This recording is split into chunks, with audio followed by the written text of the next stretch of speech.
He said, "I don't think black people deserve equality and justice because they could never get enough." And I realized for the first time I've ever talked to this person about race, she was actually being brutally honest. And I also realized this is the psyche of white America.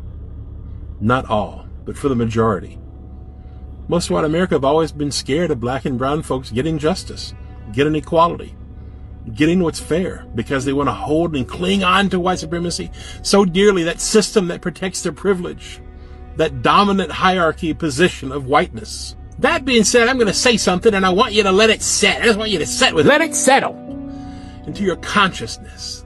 Just let it set with you for a while before you get into your feelings, into your denial, into your ignorance, into your delusion racially. Just let it set and listen. Until we fix white supremacy, everything we do as a nation will fail. Why does America keep voting against its own self-interest?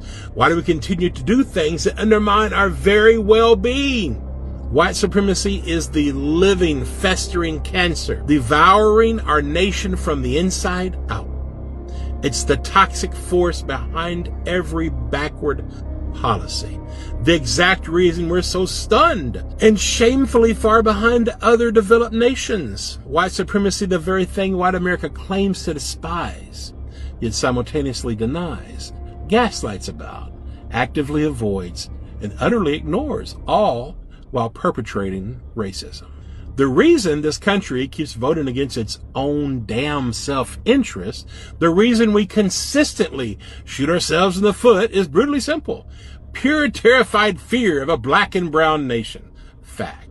This isn't new. This isn't just about today. This is history's cruelest loop. We love white supremacy. We embrace slavery. We clung to Jim Crow.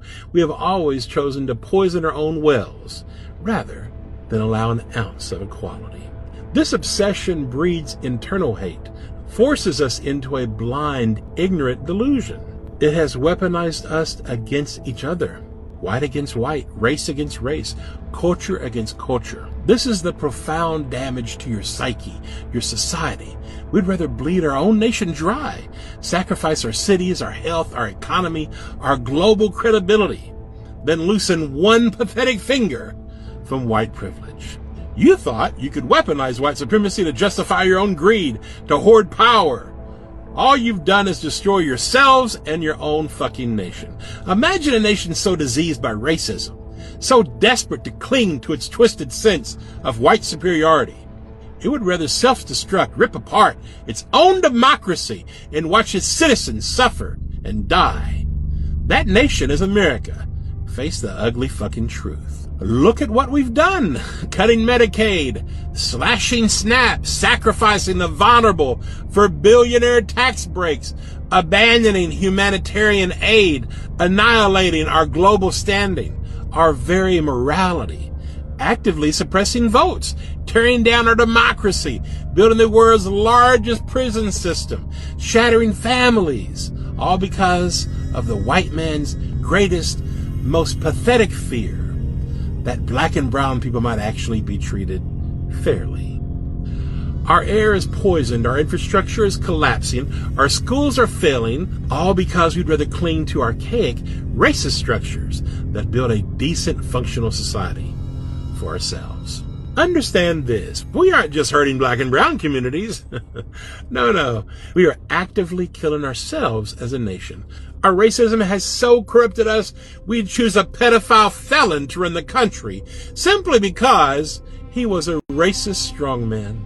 We are willingly plunging into fascism, sacrificing our fundamental liberties and economic equality, all because we choose white supremacy over freedom. Every damn bit of it for the sake of the ignorant, hateful disease festering in our hearts. So white America, hear this. Stop being cowards. Look into the fucking mirror.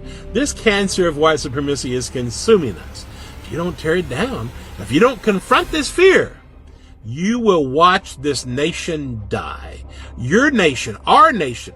The time for denial is over. The time to choose is now. I'll say it again. Until we fix white supremacy, everything we do as a nation will fail. fact.